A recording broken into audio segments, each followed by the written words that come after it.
Hello everyone, today topic వచ్చేసి need of digital image processing అనమాట.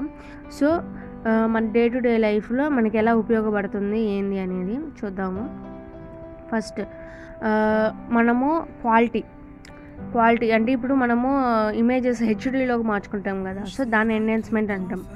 అలాగే దానికి వాడతాము. నెక్స్ట్ ఫేస్ రికగ్నైజేషన్కి ఫ్రంట్ కెమెరాస్ యూజ్ చేసుకొని వాడతాము, అదొకటి. అలాగే డేటాని 5 MB పీడిఎఫ్లోనే మార్చుకోవాలి కంప్రెషన్కి, లేకపోతే వాటికి వాడతాము. మళ్ళీ డిలీట్ చేసి మళ్ళీ మనకు కావాలంటే రిస్టోరేషన్కి వాడతాము.